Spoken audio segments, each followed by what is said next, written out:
my dollars make it hurt.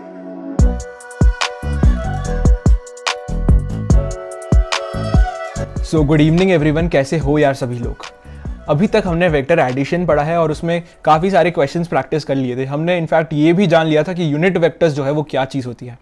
इस video में हम रिजोल्यूशन ऑफ वेक्टर्स के बारे में समझने वाले हैं। हम समझेंगे कि रिजोल्यूशन ऑफ वेक्टर्स जो है वो एक्चुअली में होता क्या है। Resolution of vectors is nothing but addition of vectors का उल्टा। हमने ए वेक्टर और बी वेक्टर को ऐड करके एक रिजल्टेंट वेक्टर लिख दिया था। सिमिलरली हम इस वीडियो में देख रहे होंगे कि हम किस तरीके से एक रिजल्टेंट वेक्टर को ए वेक्टर और बी वेक्टर की टर्म्स में लिख सकते हैं। ठीक है, अब हम यहाँ पे हमारी जो क्लास 11th है उसमें ट्राई करेंगे कि हमारा जो हम उसे जिन वेक्टर की टर्म्स में लिखें वो वेक्टर हमारे आई कैप, जे कैप, के कैप जैसे हों। ठीक है, यानी कि वो वेक्टर्स अलोंग किसी एक्सिस के हों। ठीक है, तुम्हें थोड़ी सी फील आ रही है हम क्या करने की कोशिश कर रहे हैं। मैं तुम्हें बता रहा हूं कि इस वीडियो में हम क्या सीखेंगे। इस वीडियो में हम सीखेंगे कि अगर हमें कोई भी वेक्टर एक 3D प्लेन में गिवन है या एक 2D प्लेन में गिवन है तो उसको मैं किस तरीके से I cap, J cap which are nothing but unit vectors along X axis, Y axis and Z axis, उनकी टर्म्स में लिख सकता हूं। ठीक है, वो मैं आपको इस वीडियो में पूरा समझाऊंगा। ठीक है, ऐसा करना ज़रूरी क्यों होता है वो तुम्हें धीरे धीरे समझ आएगा। ऐसा करने से हमारी कई सारी डिफ़िकल्टीज़ जो है वो आसान हो जाती हैं, इसलिए हम ऐसा करना सीखेंगे। इसके बाद तुम्हारे दो और लेक्चर्स आ रहे होंगे। One will be of cross product and the other will be of dot product. ठीक है, हम डॉट प्रोडक्ट पहले पढ़ेंगे क्रॉस प्रोडक्ट से। ऑब्वियसली जिस तरीके से चीज़ें पढ़ाई जाती है वैसे ही तुम्हें पढ़ाई जाएगी यार, तो चिंता करने की कोई ज़रूरत नहीं है। तुम्हें पूरा कंटेंट यहाँ पे मिल रहा है of JEE advanced and beyond. ठीक है, काफ़ी बार जो नीट वाले बच्चे हैं बोलते रहते हैं यार उनके लिए कंटेंट नहीं आ रहा है, उनके लिए कंटेंट नहीं आ रहा है। मैं तुम्हें रीज़न बताता हूँ कि मैं वीडियो की हेडिंग में जेई क्यों लिखता हूँ। वीडियो के हेडिंग में जेई लिखा है, इसका मतलब ये नहीं है कि जेई वालों के लिए फिजिक्स जो है वो तुम्हारे फिजिक्स से एकदम अलग हो गया है। उसका रीजन ये है कि जेई के क्वेश्चंस यूजुअली नीट के क्वेश्चन से थोड़े से बेटर होते हैं। ठीक है, अब मैं वीडियो में अगर नीट लगा दूंगा तो जेई वाला बच्चा क्या सोचेगा, वो सोचेगा कि ये क्वेश्चंस का लेवल थोड़ा सा कम है। लेकिन ऐसा है ही नहीं यार, तुम्हें पूरी फिजिक्स पढ़ाई जा रही है यहाँ पे जेई एडवांस लेवल तक की। तो अगर मैं पूरी जेई एडवांस तक की फिजिक्स पढ़ा रहा हूं और मैं ऐसे पार्ट में बोल रहा हूं कि कौन सा पार्ट स्पेशली जेई एडवांस के लिए है, तो जेई मेंस वाला जो पार्ट बता रहा हूं वो नीट वाले बच्चे इस चैनल पे देख के सीख सकते हैं। ठीक है, इसीलिए जो हमारा चैनल का टाइटल है उसमें अभी तक नीट लगा हुआ है। क्यों? क्योंकि नीट वाले बच्चे भी इस चैनल से फायदा उठा सकते हैं। ऐसे थोड़ी ना होता है कोई बच्चे कोचिंग में जाते हैं, उसके बाद मेरे कई सारे बैचमेट्स थे वो जाते थे फिजिक्स की एक्स्ट्रा ट्यूशन करने के लिए। अब मोस्टली नीट वाले बच्चे प्रेफर करते थे कि अगर वो फिजिक्स की ट्यूशन करने जाए तो वो किसी जेई वाली कोचिंग में जाए। क्यों? क्योंकि वहां पे थोड़े से बेटर प्रॉब्लम सॉल्व होते हैं। दे बिलीव कि अगर आप थोड़े से बेटर प्रॉब्लम सॉल्व करोगे तो नीट में आने वाले आसान क्वेश्चंस तो आपसे सॉल्व हो ही जाएंगे। अगर आपको ऐसा लग रहा है क्या कि जेई वाले बच्चे कुछ अलग ही मेहनत कर रहे हैं, नीट वाले बच्चों को कुछ बहुत कम पढ़ना पड़ता है, तो ऐसा बहुत है ही नहीं, स्लाइट डिफरेंस होता है। ठीक है, और अगर तुम स्लाइट सा ज्यादा पढ़ रहे हो तो तुम्हें उस तरीके से तो पढ़ाई करनी ही चाहिए यार, थोड़ा तो ज्यादा पढ़ना ही चाहिए हमें। ठीक है, तो अब आई होप नीट वाले बच्चों को भी समझ आ गए हैं उन्हें इस चैनल से किस तरीके से पढ़ाई करनी है। ये वाली चीज़ अभी बताना बहुत ज़रूरी हो गया था। ओके, तो यार अब हम हमारी जो वीडियो है उसको स्टार्ट करते हैं, वापस लाइट मोड में आ जाते हैं। ओके, तो यार my name is Rakshit Malloi, I am a student at BITS Pilani and my JEE mains percentile in physics was 99.7। तो जेई मेंस जैसी moderately difficult examination, JEE advance जैसी very difficult examination and NEET जैसी medium level की examination को हम किस तरीके से हैंडल कर सकते हैं वो मैं आपको इस वीडियो में बता रहा हूँ। अब यार नीट वाले बच्चे ऑफेंड मत होना, मैंने बोल दिया कि नीट वाली एग्जाम्स मीडियम डिफिकल्टी की होती है, तो यार तुम्हारा पेपर जो है उसकी डिफिकल्टी मीडियम होती है। ठीक है, इसका मतलब ये नहीं कि तुम्हारी एग्जामिनेशन डिफिकल्ट नहीं है, तुम्हारी एग्जामिनेशन डिफिकल्ट हो जाएगी क्योंकि फिर सभी बच्चे यार ज़्यादा मार्क्स ला रहे होंगे। ठीक है, क्योंकि सीट्स तो उतनी है तो फिर ज़्यादा मार्क्स ला के तुम्हें सिलेक्शन हो रहा होगा तुम्हारा। थोड़ी ऐसी चीज़ रहती है यार, इसलिए हम देखते हैं जेई एडवांस के कट ऑफ काफ़ी कम होते हैं क्योंकि उसमें जो क्वेश्चन है वो काफ़ी डिफिकल्ट पूछ लिए जाते हैं। आई होप तुम्हें थोड़ा आइडिया लग रहा होगा मैं कहना क्या चाहता हूँ। ठीक है, तो यार है ना, अब तुम्हें पता चल गया है कि इस चैनल पे साल भर पढ़ाई हो रही है, तो तुम्हें क्या करना है, वीडियो को लाइक करना है और चैनल को सब्सक्राइब करना है। सब्सक्राइब क्यों करना है? ताकि तुम्हें साल भर जो है नोटिफिकेशंस आते रहें कि जो तुम्हारी वीडियो है वो आ गई है। ठीक है, हो सकता है आज जो मैं चैप्टर पढ़ा रहा हूँ वो तुमने पढ़ा हुआ हो, बट हम तो पूरा सिलेबस कवर करने की बात कर रहे हैं यार। तो कल ऐसा भी चैप्टर आएगा जो तुमने नहीं पढ़ा है या जो तुम्हारी क्लास में समझ में नहीं आया है, तो तुम्हें उसकी नोटिफिकेशन मिले, इसलिए तुम्हें क्या करना है, इस चैनल को क्या करना है, सब्सक्राइब करना है। ओके, एंड padle.in जो है that is our Instagram handles, and padle11 JEE and NEET जो है वो हमारा टेलीग्राम ग्रुप है, यहाँ पे काफी इंपॉर्टेंट अपडेट्स आते हैं तो वहाँ पे भी फटाफट फॉलो कर दो यार। एंड padle.in जो है वो हमारी वेबसाइट है, एंड काइनेमेटिक्स के बाद से यहाँ पे तुम्हें हैंड रिटन डिजिटलाइज नोट्स मिल रहे होंगे which are hand written by IITians, जो कि iPad पे हैंड रिटन है, डिजिटलाइज्ड है ऑब्वियसली, तो पूरी फील आ रही होगी यार, ठीक है। एंड हमारी टेस्ट सीरीज भी आ गई है, ठीक है, जिसकी कॉस्ट है only 219 rupees for all the 3 subjects, physics chemistry and mathematics, ठीक है। यहाँ पे तुम्हें मैं जो एक हफ्ते में पढ़ा रहा हूँ उससे आने वाले रिलेटेड क्वेश्चंस एक हफ्ते के एंड में मिल रहे होंगे, ठीक है। और उन क्वेश्चंस का वीडियो सॉल्यूशन भी मैं ही प्रोवाइड कर रहा हूँ यार, ठीक है। तो इतनी सारी चीज़ें तुम्हें दी गई है ओनली एट 219 रुपीज़। तुम्हें ये वीडियो लेक्चर्स फ्री में मिल रहे हैं, उसके बाद तुम्हें हर हफ्ते के एंड में टेस्ट सीरीज़ के फॉर्मेट में प्रैक्टिस क्वेश्चंस मिल रहे हैं, एंड उसके बाद उनके वीडियो सॉल्यूशंस भी मिल रहे हैं। तो यार तुम्हारा पूरा 360 डिग्री जो है ध्यान रखा गया है, जो भी चीज़ें JEE preparation and NEET preparation obviously के लिए रिक्वायर्ड होती है उन सभी का ध्यान रखा गया है, एंड उस हिसाब से चीज़ें इस चैनल पे पढ़ाई जा रही है, ओके। अब हम हमारा जो टॉपिक है ऑफ रिजोल्यूशन ऑफ वेक्टर्स उसको जो है स्टार्ट करते हैं, ठीक है। तो यार तुम हेडिंग डाल लो, क्या हेडिंग डालोगे? रिजोल्यूशन ऑफ वेक्टर्स, ठीक है। तो जिस तरीके से हम आज तक ए वेक्टर और बी वेक्टर को ऐड करके रिजल्टेंट वेक्टर लिख रहे थे, आज के वीडियो में हम इसका उल्टा सीखेंगे। हम रिजल्टेंट वेक्टर को ए वेक्टर एंड बी वेक्टर की टर्म्स में लिखेंगे, एंड की जगह यहाँ पे प्लस साइन आता है, ठीक है। एंड यहाँ पे ए वेक्टर और बी वेक्टर की कुछ खासियत होगी, वो तुम्हें इसी वीडियो में आगे चल के समझ में आने वाला है, तो चिंता करने की कोई जरूरत नहीं है। सबसे पहले अब तुम हेडिंग डाल सकते हो। क्या हेडिंग डालोगे यार? ब्लू कलर से हेडिंग डालो, resolution of vectors in 2 dimensions, ठीक है। तो जैसे ही 2 डायमेंशंस की बात करी यार, तो हम हमारी जो एक्स वाई कोऑर्डिनेट एक्सिस है वो बना लेते हैं सबसे पहले। ये क्या होती है हमारी वाई एक्सिस, ये क्या होती है हमारी एक्स एक्सिस, ओके। अब हमें हमारी जो एक्स के अलॉन्ग जो हमारा यूनिट वेक्टर होता है वो क्या होता है? वो क्या होता है? आई कैप होता है, ठीक है। सिमिलरली वाई के अलॉन्ग जो हमारा यूनिट वेक्टर होता है वो क्या होता है? जे कैप होता है ना। ये मैंने तुम्हें कहाँ पे बताया? ये मैंने तुम्हें यूनिट वेक्टर्स जब समझा रहा था तभी बताया, ठीक है। तो एडिशन ऑफ वेक्टर्स और यूनिट वेक्टर्स तुम्हें पढ़ के आना है, तभी आज की वीडियो में मैं जो बताऊंगा, जो तुम्हें ज्ञान दूंगा वो तुम्हें समझ आने वाला है यार, ठीक है। तो अब हम सबसे पहले क्या करते हैं, हम कोई भी एक ए वेक्टर मानते हैं। हमें अगर कोई भी एक ए वेक्टर गिवन है, ठीक है, कोई भी एक ए वेक्टर गिवन है, ठीक है। तो अब मैं तुमसे कुछ क्वेश्चंस पूछूंगा। मैं यहाँ पे एक ट्रायंगल बना रहा हूँ। अभी चीज़ें क्यों हो रही है बाद में तुम्हें बहुत अच्छे समझ में आएगी। मैंने यहाँ पे एक ट्रायंगल बनाया, मैंने बोला ए वेक्टर का जो एक्स एक्सिस से एंगल है दैट इज थीटा, ठीक है। मैं बोल देता हूँ ये ट्रायंगल क्या है? ये ट्रायंगल है is nothing but triangle A B and C, ठीक है। अब मैं तुमसे पूछ रहा हूँ, अब मैं तुमसे कुछ क्वेश्चन पूछ रहा हूँ। फर्स्ट इज कॉस थीटा क्या होगा मेरा? तो तुम बता दो कि cos theta is nothing but A B upon में ए सी, और ए सी ही क्या है मेरा? A C is nothing but A vector की लेंथ। ए वेक्टर की लेंथ क्या डिनोट करती है? ए वेक्टर का मैग्नीट्यूड। तो ए वेक्टर का मैग्नीट्यूड में ए वेक्टर के आसपास मॉड लगा के या फिर डायरेक्टली ए लिख के रिप्रेजेंट कर सकता हूं। तो इसी को मैं ऐसे लिख सकता हूं, ए बी अपॉन में ए। सिमिलरली साइन थीटा क्या हो जाएगा? Sine theta is nothing but C B upon में ए सी, ठीक है। इसी को मैं ऐसे लिख सकता हूं, सी बी अपॉन में ए, क्योंकि ए सी इज नथिंग बट ए, वो मैंने तुम्हें अभी समझा दिया। तो यहाँ से मैं कुछ नई चीज़ें बोल सकता हूँ क्या? मैं यहाँ से बोल सकता हूँ A B is equals to A cos theta, similarly C B is equals to A sine theta. ये चीज़ें तुम्हें समझ में आई क्या? ठीक है, आ गई तुम्हें समझ में। अब हम जो है एक और चीज़ तुम्हें मैं बताता हूँ, एक और चीज़ तुम्हें बताता हूँ। अगर ये मेरा ए वेक्टर है तो क्या मैं ए वेक्टर को, रुको नया कलर, क्या मैं ए वेक्टर को ए बी वेक्टर और बी सी वेक्टर के टर्म्स में लिख सकता हूं? तो बिल्कुल लिख सकता हूं, अभी समझाता हूं। ए बी को क्या मैं बोल दूंगा? ए बी को मैं फॉर अभी के लिए ए एक्स बोल देता हूं, और बी सी को मैं क्या बोल दूंगा? ए वाई बोल दूंगा। तो क्या मैं लिख सकता हूं, A X vector plus A Y vector is equals to A vector. ये मैंने कैसे बोल दिया, यहां पे देखो ट्रायंगल बन रहा है, ये triangle law of vector addition से मैंने तुम्हें बता दिया।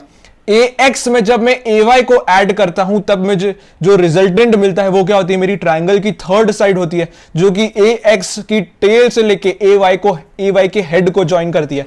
तो वही क्या होता है, मेरा ए वेक्टर। तो मैं बोल सकता हूं कि मैं ए एक्स प्लस ए वाई जो है वो मेरा ए वेक्टर है। तो मैं क्या इसका उल्टा भी बोल सकता हूं, मैं बिल्कुल बोल सकता हूं, मैं बोल सकता हूं A vector is nothing but X vector plus A Y vector. ठीक है, अब मुझे पता है ए एक्स और ए वाई जो है वो ए की टर्म्स में क्या है, कैसे पता, मुझे उनकी लेंथ पता है, ये लो। तो अब मैं इसको कैसे लिख दूंगा, इसको मैं ऐसे लिख सकता हूं कि A vector is equals to A X का मैग्नीट्यूड। ए एक्स का मैग्नीट्यूड क्या है, ये जो ए एक्स वेक्टर है उसकी length is nothing but A B, और ए बी क्या है हमारा ए कॉस थीटा, ये मैंने निकाल लिया है। तो इसको मैं लिख सकता हूं ए कॉस थीटा, और उसके आगे मैं क्या लगा दूंगा, इसकी डायरेक्शन क्या है, direction is along X axis, तो मैं उसको लिख सकता हूं आई कैप, प्लस ए वाई को क्या लिख सकता हूं, ए वाई को लिख सकता हूं ए साइन थीटा, और उसकी डायरेक्शन क्या है जे कैप। ठीक है, तो अब मैंने तुम्हें बता दिया कि अगर तुम्हें कोई भी वेक्टर एक 2D प्लेन में गिवन है तो तुम उसको आई कैप और जे कैप की टर्म्स में किस तरीके से लिख सकते हो। ठीक है, हमने जिस तरीके से पहले वेक्टर को ऐड करके रिजल्टेंट वेक्टर लिखा था, अभी हमने एक रिजल्टेंट वेक्टर को ब्रेक कर दिया है। किस तरीके से, ताकि उसको हमने दो वेक्टर्स की टर्म्स में ब्रेक कर दिया है, एक वेक्टर जो कि एक्स एक्सिस के लॉन्ग है एंड एक वेक्टर जो कि वाई एक्सिस के लॉन्ग है। ठीक है, तो मैं आई होप थोड़ी फील आई है। ठीक है, तो अभी मैं तुम्हें फटाक से रिवाइज करा देता हूँ, मैं बोल क्या रहा हूँ यार, हमने क्या कहानी पढ़ी। हमने एक सबसे पहले एक 3D नहीं 2D प्लेन लिया, उस पर हमने एक वेक्टर मान लिया, ये था हमारा ए वेक्टर। तो हमने बोल दिया कि ये एंगल अगर थीटा है तो ए वेक्टर को मैं हर बार ऐसे लिख सकता हूँ A cos theta I cap plus A sine theta J cap. ठीक है, यहाँ पे ये क्या हो जाता है मेरा, this is nothing but A cos theta, and ये क्या हो जाता है मेरा, this is nothing but A sine theta. ठीक है, यहाँ पे ए कॉस थीटा क्या होता है, ए कॉस थीटा को हम कुछ और नाम दे देते हैं। ठीक है, ए कॉस थीटा को हम बोल सकते हैं component of A along X axis. ठीक है, या फिर हम इसको बोल सकते हैं projection of A along X axis. ठीक है, सिमिलरली ए साइन थीटा को हम क्या बोल देंगे, हम ए साइन थीटा को बोल देंगे component of A along Y axis, या फिर projection of A along Y axis. ठीक है, अब ये प्रोजेक्शन वाला क्या फंडा है यार भैया, प्रोजेक्शन कैसे बोल रहे हैं, तो तुम यहाँ पे इमेजिन करने की सोचना। ठीक है, इमेजिन करने की कोशिश करना, ये 3D में इमेजिन करो तुम। ठीक है, ये एक हमारा जो वेक्टर है वो यहाँ पे है। अब मैं तुम्हें बोल रहा हूँ कि अगर ऊपर से सनलाइट आ रही है, ठीक है, ऊपर से सनलाइट आ रही है, ये है हमारी सन की रेस, ये है हमारी सन की रेस, तो यहाँ वाली जो सन की रेस है वो तो ज़मीन पे गिरेगी, राइट, लेकिन ये वाली जो है वो यहाँ पे आके रुक जाएगी। ठीक है, तो जितने पार्ट में हमारी शैडो रहेगी, हमारी शैडो कितने पार्ट में रहेगी, ये इतने पार्ट में सनलाइट नहीं आ पाएगी, तो ये क्या हो जाएगी हमारी शैडो, और यही क्या होगा मेरा, यही होगा ए कॉस थीटा।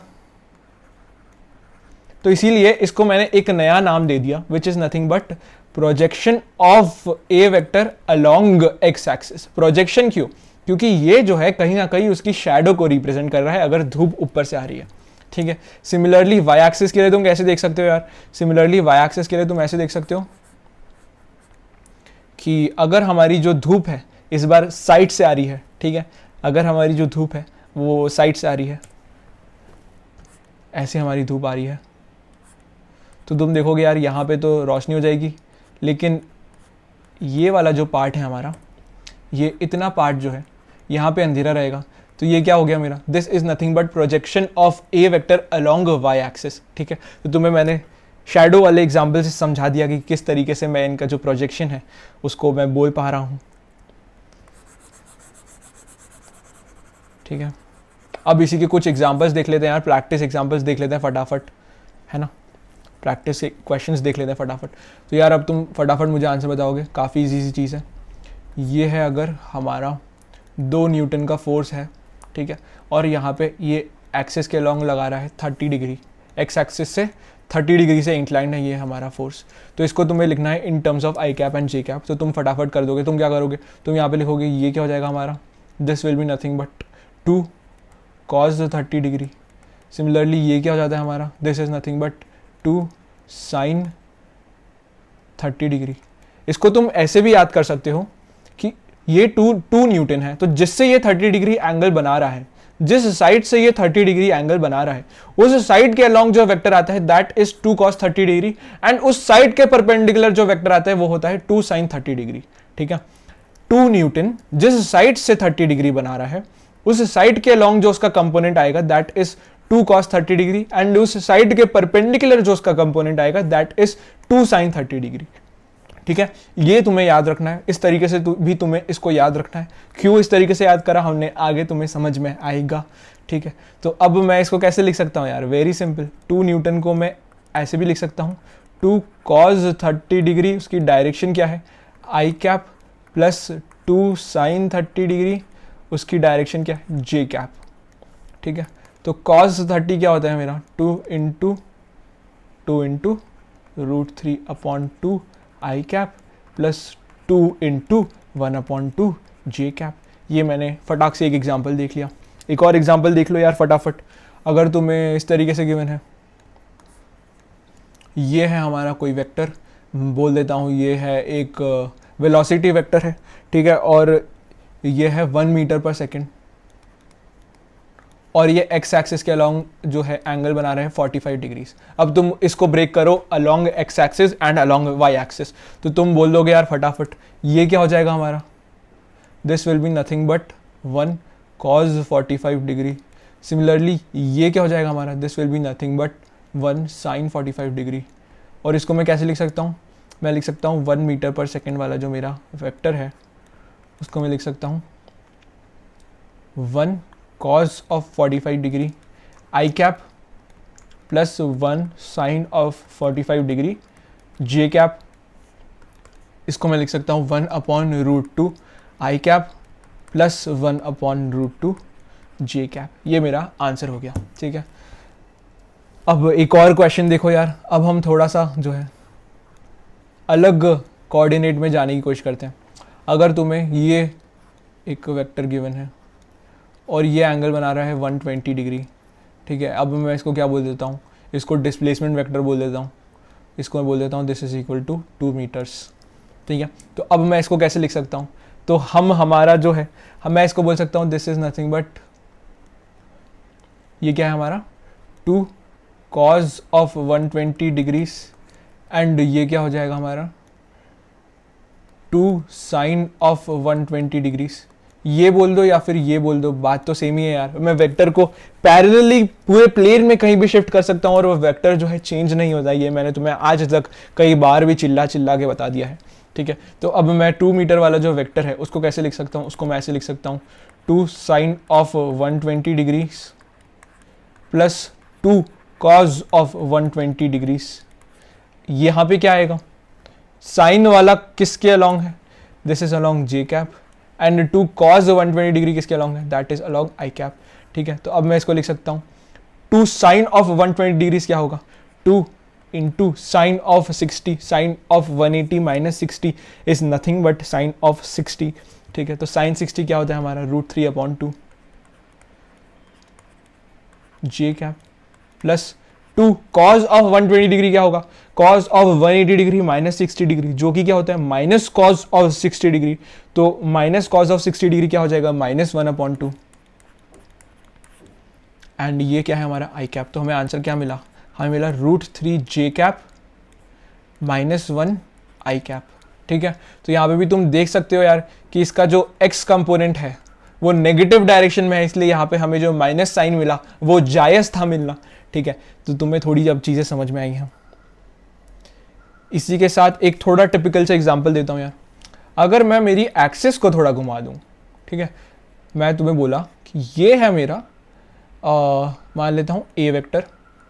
ठीक है, अब मैं तुम्हें क्या बोल रहा हूँ, मैं थोड़ी एक्सिस मेरी घुमा के दूंगा तुम्हें। ये है मेरी वाई एक्सिस, है ना, थोड़ी ये लाइन सीधी है, इमेजिन करने की कोशिश करना। और ये है मेरी एक्स एक्सिस।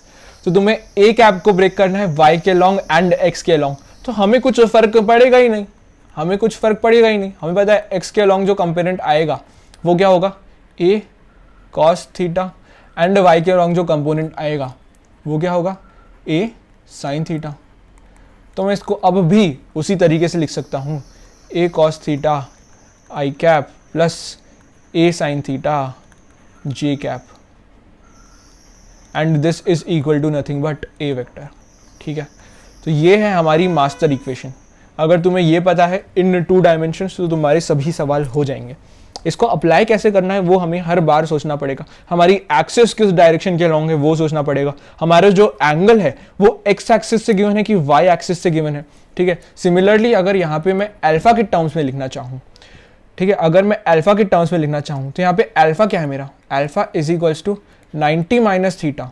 अल्फा क्या है मेरा, 90 माइनस थीटा। तो ये फॉर्मूला मेरा बदल जाएगा, ए साइन थीटा हो जाएगा I cap plus cos alpha, alpha alpha के टर्म्स में लिख रहे हैं, कॉस अल्फा हो जाएगा जे कैप। ठीक है, क्योंकि थीटा को मैंने क्या लिखा, theta will be nothing but 90 minus alpha, और जब मैं वो इस इक्वेशन में पुट करूंगा तो मेरे ये जो कॉस थीटा है वो साइन अल्फा बन जाएगा एंड साइन थीटा जो है वो कॉस अल्फा बन जाएगा। ठीक है, यहाँ पे अल्फा क्या है, alpha is the angle with the Y axis. तो अगर एंगल एक्स एक्सिस से है तो हमारा फॉर्मूला अलग है, अगर एंगल वाई एक्सिस से है तो फॉर्मूला अलग है। ठीक है, लेकिन मैं तो तुम्हें बोल रहा हूं कि तुम सिर्फ एक चीज याद रखो। तुम क्या याद रखो कि अगर मुझे कोई भी एक वेक्टर है, ये है मेरा ए वेक्टर, ठीक है, और मुझे इसका एंगल इस लाइन से दे रखा है थीटा। ठीक है, मुझे इसका एंगल इस लाइन से दे रखा है थीटा, तो मैं क्या बोल रहा हूं, इस लाइन के अलोंग इसका जो कंपोनेंट होगा that is a cos theta, और इस लाइन के परपेंडिकुलर जो इसका कंपोनेंट होगा that is a sine theta. तुम्हें बस इतनी ही चीज याद रखनी है। अगर मैं तुम्हें बोल देता, क्या बोल देता, अगर मैं तुम्हें बोल देता कि ये मेरा ए वेक्टर जो है वो अगर इस लाइन से अगर थीटा एंगल बना रहा है, ठीक है, तो मुझे क्या करना है, मुझे बोलना है कि वो जिस लाइन से थीटा एंगल बना रहा है उस लाइन के लॉन्ग मेरा जो कंपोनेंट होगा that is a cos theta.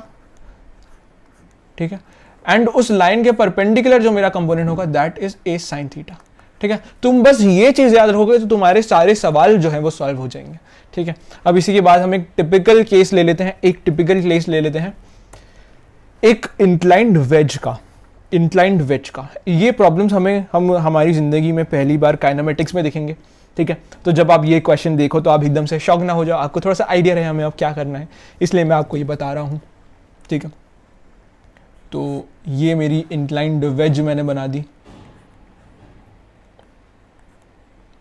Inclined veg क्या है, इंक्लाइंड वेज ये हमारा नॉर्मल प्लेन है।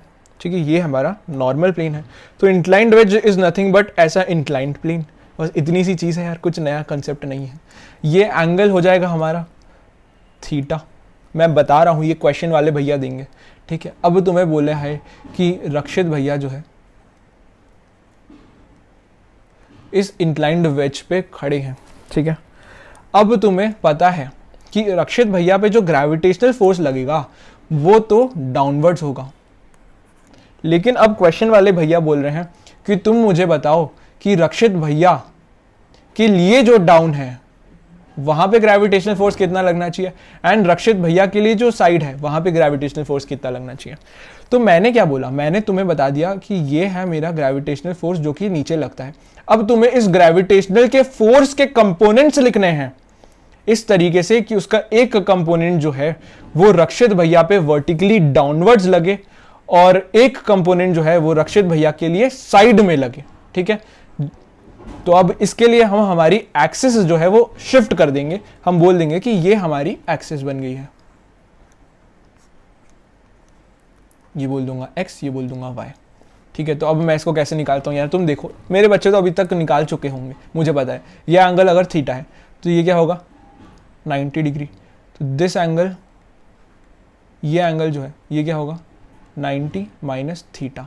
ठीक है, ये एंगल हो गया 90 माइनस थीटा, ये पूरा एंगल 90 डिग्री है, तो ये एंगल क्या हो जाएगा थीटा।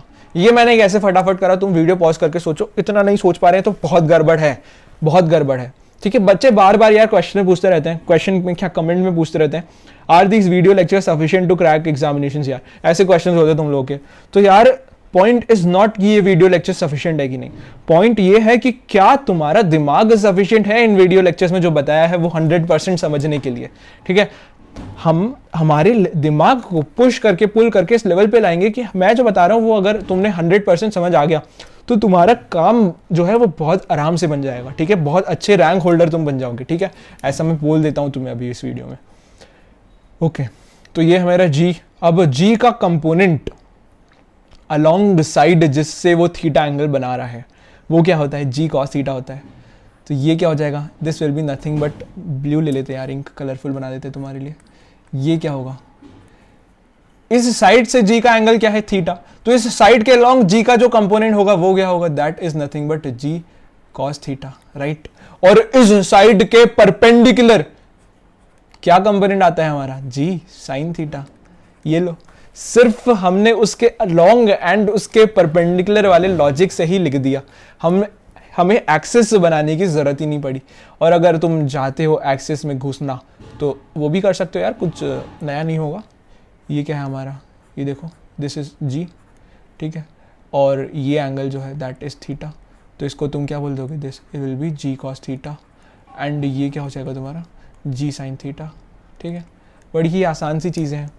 ठीक है, आई होप तुम्हें समझ आई है ना, आनी चाहिए। तो ये हमने मिटा दिया। अब तुम्हें एक और क्वेश्चन देता हूँ यार, मैं तुम्हें एक और क्वेश्चन देता हूँ। ये एक बॉक्स है 1 kg का जो कि फ्लोर पे रखा हुआ है। ठीक है, फ्लोर पे रखा हुआ है। ठीक है, और यहां पे फोर्स लग रहा है, फोर्स लग रहा है 5 न्यूटन का, और उसका जो एंगल है वो है कितना, बोल देता हूँ 30 डिग्रीज। ठीक है, अब मैं तुमसे बोल रहा हूँ कि तुम्हें फाइंड करना है एक्सेलरेशन ऑफ द ब्लॉक, तुम्हें फाइंड करना है एक्सेलरेशन ऑफ द ब्लॉक। ठीक है, तो तुम ये कैसे फाइंड आउट कर सकते हो। तो सबसे पहले जब भी हमें ऐसे क्वेश्चंस गिवन होंगे तो हम हमेशा हमारा जो 5 न्यूटन है उसको along horizontal and along vertical break करने की कोशिश करेंगे। ठीक है, तो हॉरिजॉन्टल कंपोनेंट हमारा क्या हो जाएगा, हॉरिजॉन्टल से उसका एंगल है 30 डिग्रीज। ठीक है, तो हॉरिजॉन्टल कंपोनेंट हमारा क्या होगा, that will be nothing but 5 cause 30 degree. Similarly हमारा वर्टिकल कंपोनेंट क्या हो जाएगा उस फोर्स का, 5 साइन 30 डिग्री। ठीक है, अब मुझे पता है कि मेरा वर्टिकल कंपोनेंट जो होता है फोर्स का वो हमेशा नॉर्मल फोर्स से बैलेंस्ड हो जाता है अगर कोई ऑब्जेक्ट किसी प्लेन में रखा हुआ है तो। ठीक है, तो यहाँ पे 5 साइन 30 डिग्री जितने मैग्नीट्यूड का नॉर्मल फोर्स ऊपर की तरफ लग जाएगा। क्यों लगेगा, क्योंकि अगर ये प्लेन है मेरा, ठीक है, यहाँ पे एक बॉक्स रखा हुआ है। ठीक है, मान लो ये जो है ये हमारा बॉक्स है। अब मैं इसके ऊपर फोर्स लगा रहा हूं, कुछ वर्टिकली फोर्स लगा रहा हूं कुछ, तो मेरा हाथ भी तो उसके ऊपर उतना ही फोर्स लगा रहा है ताकि वो ऑब्जेक्ट वहीं पर रहे। अगर मेरा हाथ उस पर फोर्स नहीं लगा रहा होता ऊपर की तरफ जो कि नॉर्मल फोर्स है, तो ये तो नीचे चले आ जाना, लेकिन ये नीचे नहीं जा रहा है, यानी कि वर्टिकल वाली पोजीशन में। ठीक है, वर्टिकली ये रेस्ट पे है क्योंकि वर्टिकली इसका कोई मोशन नहीं हो रहा है। ठीक है, यानी कि वर्टिकल लगने वाले फोर्सेस जो हैं वो रिजल्टेंट फोर्स जो आ रहा होगा वो हमारा 0 आ रहा होगा, क्योंकि अगर रिजल्टेंट फोर्स 0 नहीं आता तो वर्टिकली डायरेक्शन के लॉन्ग इसके पास कुछ एक्सेलरेशन होना चाहिए था, लेकिन कुछ एक्सेलरेशन नहीं है। ठीक है, तो यानी कि हमारे जो फोर्सेस हैं वो कैंसिल आउट हो रहे होंगे। ठीक है, तो हमें पता चल गया कि हमारा 5 साइन 30 डिग्री वाला जो कंपोनेंट था वो हमारे ये जो 5 साइन 30 डिग्री वाला नॉर्मल फोर्स जो लग गया उसकी वजह से कैंसिल हो गया। ठीक है, तो हमारे पास सिर्फ बचा 5 कॉस 30 डिग्री। ये क्या है हमारा फोर्स, किस डायरेक्शन में, हॉरिजॉन्टल डायरेक्शन में। हॉरिजॉन्टल डायरेक्शन वाले फोर्स को क्या बोल देता हूँ, आई कैप के अलोंग है, और यही क्या होता है हमारा मास इंटू एक्सेलरेशन, तो 1 kg इंटू एक्सेलरेशन। तो इससे मैं बोल सकता हूँ मेरा एक्सेलरेशन क्या आ जाएगा, my acceleration will be nothing but 5 cos of 30 degree I cap meter पर सेकेंड स्क्वायर। ठीक है, तो तुम्हें ये समझ आया है थोड़ा एग्जाम्पल। अभी तुम्हें थोड़ी सी फील आई है कि हम कंपोनेंट्स तोड़ना क्यों सीखते हैं। हम कंपोनेंट्स तोड़ना इसलिए सीखते हैं क्योंकि हमें वर्टिकल एक्सिस के लॉन्ग एंड हॉरिजॉन्टल एक्सिस के लॉन्ग फिर हम देखते हैं जो है उनका जो चीज़ें हैं वो किस तरीके से हो सकती हैं। हो सकता है वर्टिकल वाले फोर्सेस कैंसिल हो रहे हों, ठीक है, तो ताकि हम वो जान पाए कि वर्टिकल वाले फोर्सेस कैंसिल हो रहे हैं, उनकी कैलकुलेशंस कर पाए, इसलिए हम जो फोर्सेस हैं हमारे उनको ब्रेक करेंगे। इसी तरीके से काइनेमैटिक्स में भी हम जो उसकी वेलोसिटी है, जो उसका एक्सेलरेशन है, जो उसका डिस्प्लेसमेंट है, वो ब्रेक करेंगे ताकि हम 2D एंड 3D में देख पाए पार्टिकल जो है उसका मोशन किस तरीके से हो रहा है, ठीक है। तो आगे आने वाली कहानी बहुत इंटरेस्टिंग होने वाली है, ठीक है। ये सारी चीज़ें तुम्हें आई होप समझ में आ रही है। हम अभी तक कुछ नहीं कर रहे हैं यार, कोई नई चीज़ नहीं सीखी अभी तक। हमने क्या सीखा है, अगर हमें एक ए वेक्टर गिवन है तो वो जिस साइड से थीटा एंगल बनाता है उस साइड के लॉन्ग उसका कंपोनेंट हो जाता है ए कॉस थीटा, एंड उस साइड के परपेंडिकुलर उसका कंपोनेंट हो जाता है ए साइन थीटा।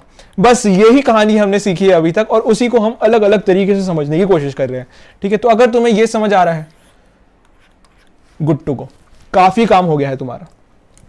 ओके, अब हमने 2D प्लेन में जो है चीजें समझ ली हैं, उसके कुछ क्वेश्चंस भी देख लिए हैं, ठीक है। इनफैक्ट 2 चैप्टर आगे आने वाले क्वेश्चन भी भैया ने कोशिश करी है यार कि तुम्हें अभी थोड़ा सा समझा दे, ताकि 2 चैप्टर आगे आने बाद तुम प्रिपेयर्ड रहो, तुम्हें क्या चीज़ें एक्सपेक्ट करनी है, ठीक है। तो यार अब हम हेडिंग डाल सकते हैं, resolution of vectors in 3D plane.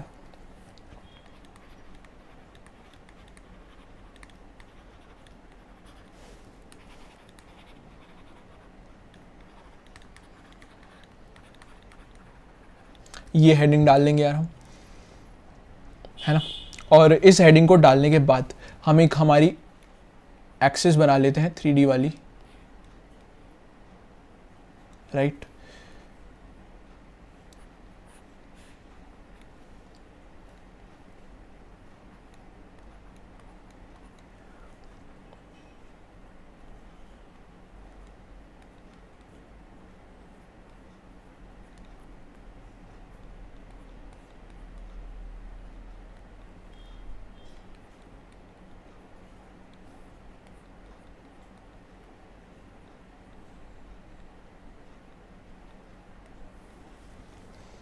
ठीक है, तो अगर मेरा कोई एक वेक्टर गिवन है मुझे, ये मेरा 3D वाला वेक्टर है, ये देखो, ये 3D वाला वेक्टर है, यहाँ पे ये है ए वेक्टर, ठीक है।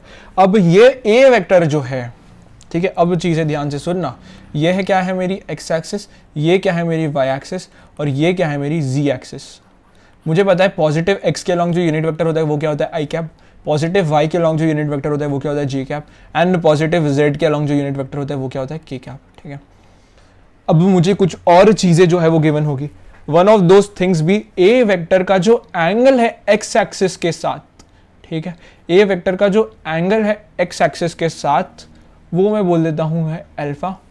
ए वेक्टर का जो एंगल है वाई एक्सिस के साथ वो मैं बोल दूंगा कि है बीटा, एंड ए वेक्टर का जो एंगल है जी एक्सिस के साथ, ठीक है, वो मैं बोल दूंगा गामा, ठीक है। आई होप तुम्हें ये एंगल्स जो है इमेजिन हो पा रहे हैं 3D में, ठीक है। नहीं हो पा रहे तो ये देखो, ये समझने की कोशिश करना, ये मेरा वेक्टर है, ठीक है। अरे यार कैसे बताऊं, ठीक है, तो मान लो ये मेरा वेक्टर है, राइट, ये मेरी 3 कोऑर्डिनेट एक्सिस है और ये मेरा वेक्टर है।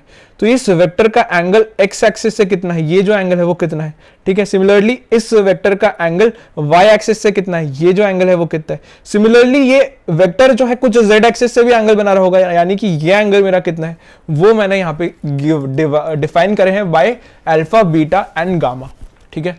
तो यहाँ पे मेरा अल्फा क्या है,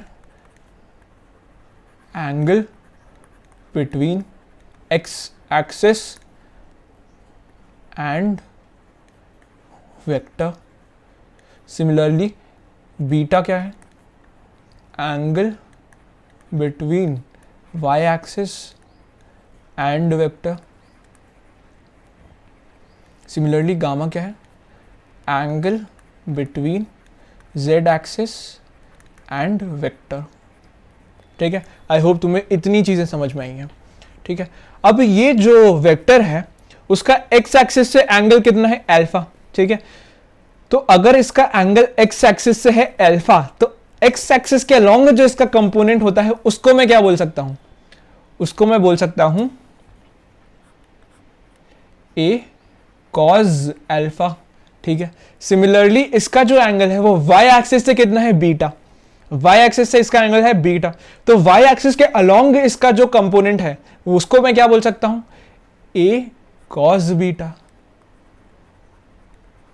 सिमिलरली इसका एंगल z एक्सिस से क्या है अल्फा, z एक्सिस से क्या है गामा, इसका एंगल z एक्सिस से क्या है गामा, तो इसका कंपोनेंट z एक्सिस के अलोंग क्या है, उसको क्या मैं बोल सकता हूं a cos गामा, राइट। तो अब मैं जो मेरा वेक्टर है a वेक्टर, उसको मैं ब्रेक करके लिख सकता हूं a cos alpha i cap plus a cos beta j cap plus a cos gamma k cap, ठीक है। इस तरीके से मैं 3D में जो है वेक्टर्स को रिजॉल्व कर रहा हूँ।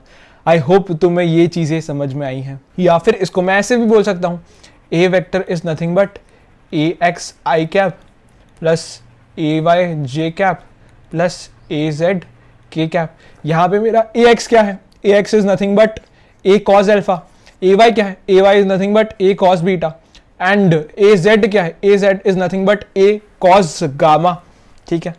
तो इसी तरीके से मैं cos अल्फा, cos बीटा और cos गामा को डिफाइन कर सकता हूँ क्या, तो जी हाँ मैं वो भी कर सकता हूँ। मैं क्या बोल रहा हूँ, a cos अल्फा क्या है, that is nothing but ax, ठीक है। सिमिलरली a cos बीटा क्या है, that is nothing but ay। Similarly a cos gamma क्या है, दैट इज गामा, ये होता है गामा का sine, that is nothing but az, ठीक है। तो मैं cos अल्फा को बोल सकता हूँ क्या, cos alpha is nothing but ax upon में a, ठीक है। सिमिलरली मैं cos बीटा को बोल सकता हूँ क्या, ay अपॉन में a। सिमिलरली मैं cos गामा को बोल सकता हूँ क्या, az अपॉन में a, ठीक है। अब जिस तरीके से मैं पहले 2D में बोल पा रहा था क्या, देखो मैं 2D पे अगर ये मेरा a था और ये मेरा ax था और ये मेरा क्या था ay, तो मैं 2D में बोल रहा था a square is equals to ax square plus ay square. उसी तरीके से मैं 3D में भी बोल सकता हूँ a square is equals to ax square plus ay square plus az square, ठीक है। तो हमने काफ़ी सारी एनालिसिस कर ली है, ठीक है। और इसी की मदद से हम एक और चीज़ बोल सकते हैं क्या, इसी की मदद से मैं हमेशा ये बोल सकता हूँ क्या कि cos square alpha plus cos square gamma plus cos square beta will always be equal to 1। यहाँ पे अल्फा बीटा और गामा क्या है, these are the angle with the X axis, angle with the Y axis and angle with the Z axis. Angle किसका, उस vector का, उस vector का एक्स एक्सिस से क्या एंगल है, उस वेक्टर का वाई एक्सिस से क्या एंगल है, एंड उस वेक्टर का जेड एक्सिस से क्या एंगल है, यही है मेरे अल्फा बीटा गामा। और इसमें मैंने एक आइडेंटिटी बना ली कि cos अल्फा का स्क्वायर प्लस cos बीटा का स्क्वायर प्लस cos गामा का square is nothing but equal to 1। ऐसा मैं क्यों बोल पाया, मैं ऐसा इसलिए बोल पाया क्योंकि मुझे पता है a square is equals to ax square plus ay square plus az square, right. तो मैं यहाँ पे तुम इसको वेरीफाई कर सकते हो, cos स्क्वायर अल्फा क्या हो जाएगा मेरा ax स्क्वायर अपॉन में a square, cos square beta क्या हो जाएगा ay स्क्वायर अपॉन में a स्क्वायर, ठीक है। अभी तुम्हें करके दिखा देता हूं यार, ax स्क्वायर अपॉन में a square plus ay square upon में a square plus az square upon में a स्क्वायर। तो इसको तुम लिख सकते हो ax square plus ay square plus az square upon में a square, and a square ही क्या होता है, a square is nothing but ax square plus ay square plus az square. तो मुझे ये जो टर्म मिलेगी ये क्या हो जाएगी 1, और यही क्या था cos square alpha plus cos square beta plus cos square gamma, ठीक है। तो अभी तक हमने कई सारी चीजें पढ़ ली है, ठीक है। और इसी तरीके से मैं बोल सकता हूँ कि a का जो मैग्नीट्यूड है वो क्या होगा, a का magnitude will be nothing but ax square plus ay square plus az square का अंडर रूट। ऑब्वियस सी चीज है, कोई नई बात नहीं है यहाँ पे, ठीक है। तो इस तरीके से मैंने काफ़ी सारी चीज़ें जो हैं अभी समझी हैं। अब इसको मैं थोड़ा और क्लियर कर देता हूँ एक बार तुम्हें पिक्चर बना के। अगर ये मेरी एक्स वाई और जी एक्सिस है, राइट, और इनसे एक वेक्टर है वो गया है 3D प्लेन में, ये वेक्टर है कुछ ए कैप, ठीक है। इसका एंगल है एक्स एक्सिस से अल्फ़ा, जेड एक्सिस से एंगल है कुछ गामा, एंड वाई एक्सिस से एंगल है कुछ बीटा, ठीक है। तो इसका कंपोनेंट अलोंग एक्स एक्सिस में क्या बोल देता हूँ, that is nothing but A X, Y axis क्या होता है A Y, and Z axis के अलोंग क्या होता है ए जेड, ठीक है। और मुझे पता है ए एक्स क्या है, A X is nothing but A cos alpha, A Y क्या है, A Y is nothing but A cos beta, and A Z क्या है, A Z is nothing but A cos gamma, ठीक है। यहाँ से मुझे एक और चीज़ पता है, मुझे एक और चीज़ क्या पता है, A X square plus A Y square plus A Z square का अंडर रूट ही क्या होता है, दैट इज़ मॉड्यूलस ऑफ ए, ठीक है। और मुझे एक और चीज़ पता है यहाँ से, cos square alpha plus cos square beta plus cos square gamma, ये जो है हमेशा 1 आ रहा होगा। अगर तुम्हें इतनी चीज़ें पता हैं तो तुम 3D में सभी तरीके के क्वेश्चंस करने के केपेबल हो, वेक्टर के एंड से तुम्हें कोई तकलीफ नहीं आ रही होगी, ठीक है। तो यार अब हम फटाफट कुछ क्वेश्चंस भी देख लेते हैं, ठीक है, फटाफट कुछ क्वेश्चंस भी देख लेते हैं। तो अगर तुम्हें क्वेश्चन गिवन है, ए वेक्टर अगर तुम्हें गिवन है 3i cap plus 4j cap plus 5k cap, ठीक है। तो तुम्हें बताना है ए एक्स क्या है, ए वाई क्या है और ए जेड क्या है। तो ये तो काफ़ी आसान क्वेश्चन है भैया। हमें पता है ए एक्स ही तो हमारा 3 है, आई कैप भी लगा सकते हो। ए वाई क्या है हमारा 4j cap, and A Z क्या है हमारा 5k कैप।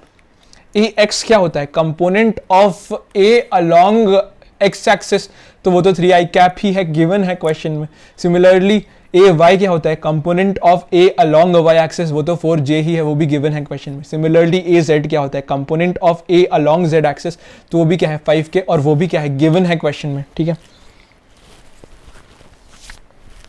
राइट। तो ये बड़ी आसान सी चीज़ पूछी यार, हमने तुरंत बता दी। अब अगर मैं तुमसे पूछूंगा कि इसका मैग्नीट्यूड क्या है, मैग्नीट्यूड क्या है, तो तुम मुझे बता दोगे मैग्नीट्यूड तो तुमने रट के रखा is nothing but A X square plus A Y square plus A Z square का अंडर रूट।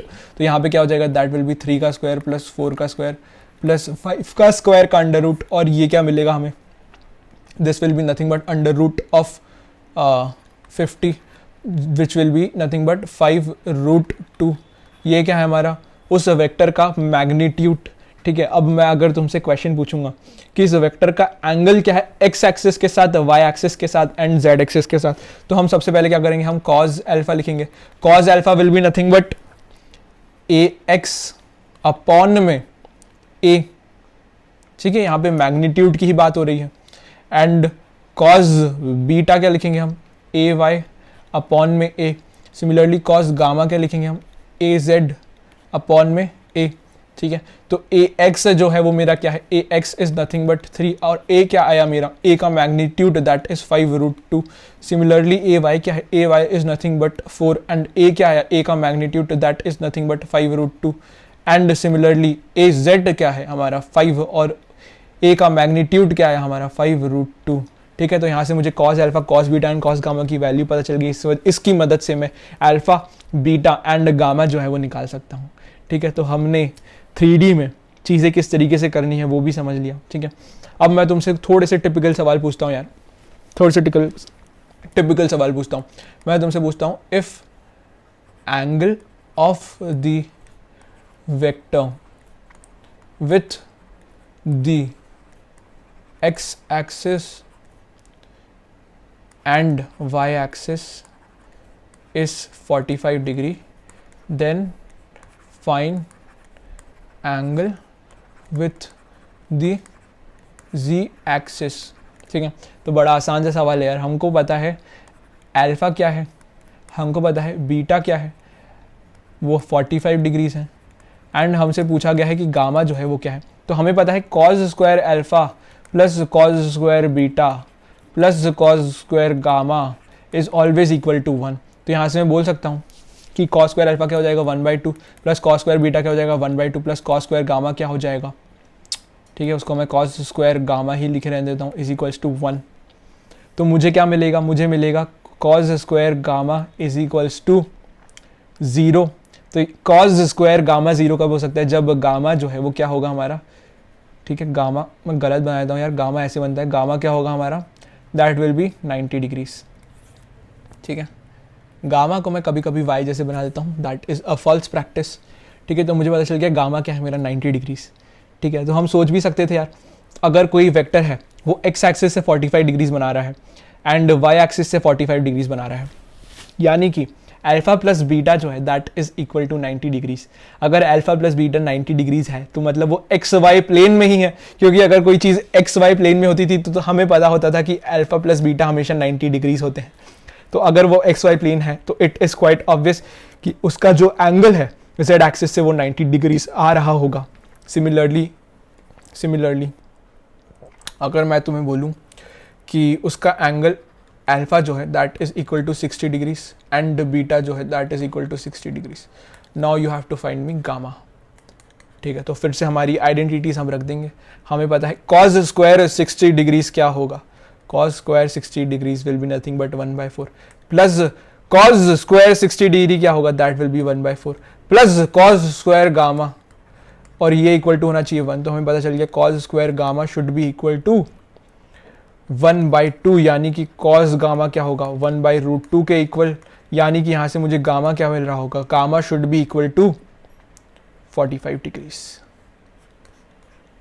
ये मुझे मेरा आंसर मिल गया।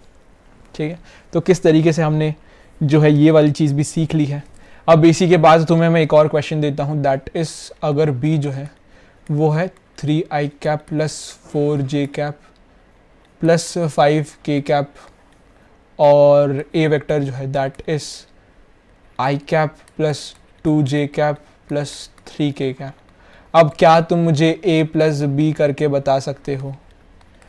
अब और क्या तुम मुझे a प्लस b का मैग्नीट्यूड बता सकते हो? ये आज की क्लास का लास्ट क्वेश्चन है। तो a प्लस b बताने के लिए तुम क्या करोगे, जो कंपोनेंट x के लॉन्ग है उनको तो तुम डायरेक्टली ऐड कर सकते हो, क्योंकि उनके बीच में एंगल क्या होगा 0, और जब एंगल 0 होता है तब हम वेक्टर्स को डायरेक्टली ऐड कर देते हैं यार, ऐसा हमने पढ़ रखा है। तो हमें आंसर क्या मिल रहा होगा, this will be nothing but 4i cap plus y के अलॉन्ग जो कंपोनेंट्स हैं उनको डायरेक्टली ऐड कर दो तो क्या मिलेगा मुझे 6j कैप प्लस 5 और 3 को डायरेक्टली ऐड कर दो जो कि है कंपोनेंट्स अलॉन्ग z एक्सिस, तो हमें क्या मिलेगा 8k कैप। और अब हमसे क्या पूछा है, इसका मैग्नीट्यूड, और इस वेक्टर का यानी कि a प्लस बी हमें जो ये वेक्टर मिला है इसका मैग्नीट्यूड क्या है। तो इसका ax हो जाएगा 4, इसका ay हो जाएगा 6 और इसका az हो जाएगा 8, तो इसका मैग्नीट्यूड क्या होगा 4 square plus 6 square plus 8 square का अंडर रूट। ठीक है, तो this was all about the lecture. I hope तुम्हें जो मैंने लेक्चर में चीजें बताई है वो समझ आई है। अगर समझ नहीं आया है तो कमेंट सेक्शन में स्पेशली तुम्हें लिखना है कि तुम्हें कौन सा पार्ट समझ नहीं आया है। मैं आजकल वीडियोस में जो है कमेंट्स थोड़े कम ही रहते हैं तो मैं उन सबको रीड कर पाता हूँ यार, तो मैं सारे कमेंट्स रीड कर रहा हूँ आजकल। तुम देख रहे होगे 3-4 दिनों से कुछ रिप्लाई भी तुम्हें उन पे मिल रहे हैं, तो बिल्कुल टेंशन करने की जरूरत नहीं है यार। अगर तुम्हें कोई भी चीज़ समझ नहीं आई है तो कमेंट सेक्शन में तुम डाउट पूछ लो खुल के, उसका तुम्हें आंसर मैं पक्के से दे दूंगा। ठीक है, मैं भी तो देखूं यार इतना पढ़ाने के बाद कौन सा पार्ट जो है वो समझ नहीं आ रहा है, तो उससे मुझे भी आइडिया लगेगा यार कि कौन सी चीज़ जो मैं सोचता हूँ कि तुम्हें अपने आप समझ आ जाएगी, या होता है ना कई बार को हो सकता है मुझे चीज़ कुछ अपने आप समझ आई हो, तो आई वुड हैव एक्सपेक्टेड कि तुम्हें भी यार वो चीज़ अपने आप आ जाए। तो तुम मुझे एक बार कमेंट करके बता दोगे तो मुझे आइडिया लग जाएगा कि कौन सी चीज़ जो है मैं तुम्हें फिर अगली बार से एक बार और एक्स्ट्रा बोल दूंगा। ठीक है, तो ज़रूर से कमेंट करना तुम्हें कौन सा पार्ट जो है समझ नहीं आया है। इस वीडियो में सभी चीज़ें बताई गई हैं, अगर कोई सा पार्ट में थोड़ा सा कंफ्यूजन है तो वीडियो को एक बार खुद से देखने की कोशिश करेंगे। ठीक है, इस वीडियो से टेक अवे क्या है, एक बार फटाफट वीडियो को रिवाइज करवा देता हूं तुम्हें। ठीक है, अगर मेरा कोई भी वेक्टर है ए वेक्टर और उसका एंगल एक साइड से दे रखा है थीटा, तो उस साइड के लॉन्ग ए का कंपोनेंट क्या होता है A sine A cos theta, and उस साइड के परपेंडिकुलर ए का कंपोनेंट क्या होता है ए साइन थीटा। ये हमने देखा। फिर हमने एक वेज पे बात करी और उस वेज पे हमने देखा कि अगर जी जो है, अगर रक्षित भैया जो है उनके ऊपर जी लग रहा है, तो अगर रक्षित भैया के लिए जो उनका वर्टिकली डाउनवर्ड्स है यानी कि ये डायरेक्शन, एंड रक्षित भैया के लिए जो उनका हॉरिजॉन्टल है यानी कि ये डायरेक्शन, उसके अलोंग हम जी को कैसे ब्रेक कर सकते हैं। तो रक्षित भैया के वर्टिकल के अलोंग हमने देखा था जी का कंपोनेंट आ रहा था जी कॉस थीटा, एंड रक्षित भैया के वर्टिकल जो था जी का कंपोनेंट वो क्या था जी साइन थीटा, क्योंकि अगर ये वेज का एंगल थीटा हमें गिवन था तो ये एंगल क्या मिल रहा था मुझे 90 माइनस थीटा, तो ये एंगल मुझे मिल रहा था थीटा। ठीक है, ये चीज़ हमने पढ़ी। उसके बाद हमने 3D में देख लिया था फटाफट, 3D में हमने देख लिया था कि अगर हमें कोई भी वेक्टर गिवन है, ठीक है 3D में हमें कोई भी वेक्टर गिवन है, ये हमारा 3D में वेक्टर है और उसका x एक्सिस से एंगल कितना है अल्फा, y एक्सिस से एंगल कितना है बीटा, एंड z एक्सिस से एंगल कितना है गामा। ठीक है, तो cos square alpha plus cos square beta plus cos square gamma जो है वो ऑलवेज इक्वल टू 1 आता है। ए एक्स क्या होता है component of A vector along axis, वो क्या एक्स एक्सिस वो क्या था हमारा A cos alpha similarly A Y क्या मिला था हमें, A cos beta. Similarly A Z क्या मिला था हमें, ए कॉस गामा, ठीक है। सिमिलरली अब फिर मैं कॉस अल्फा को क्या लिख पा रहा था, मैं उसको लिख पा रहा था ए एक्स अपॉन में ए, और ए क्या होता था मेरा, ए इज नथिंग बट जो हमारा वेक्टर है उसका मैग्नीट्यूड, और उसको मैं ए एक्स ए वाई और ए जेड की टर्म्स में लिख पाया था, which was nothing but A X square plus A Y square plus A Z square, ठीक है। तो इतनी चीज़ें ही हमने आज की वीडियो में पढ़ी है। तो मैं फटाफट लास्ट में सारी चीज़ें रिवाइज कर दी यार। तो मेहनत अच्छी लग रही है, एफर्ट्स अच्छे लग रहे हैं, तो तुम्हें वीडियो को लाइक करना है यार। कुछ दिनों बाद मेरे पेपर्स भी आ रहे हैं, बट मैं मोस्टली ट्राई करूंगा तुम्हारी जो वीडियोस है वो ऑन टाइम आ जाए, ठीक है। अगर किसी डिफिकल्टी की वजह से कुछ दिन अगर वीडियो स्किप हो जाती है तो प्लीज़ यार माफ़ करना, ठीक है। तो this was all about the video यार, है ना। आई होप तुम्हें चीज़ें समझ में आई होगी। जो पार्ट समझ में नहीं आया यार प्लीज़ कमेंट करो यार, मैं तुम्हें उसका रिप्लाई दूंगा, ठीक है। तो इसी के साथ see you later and bye bye.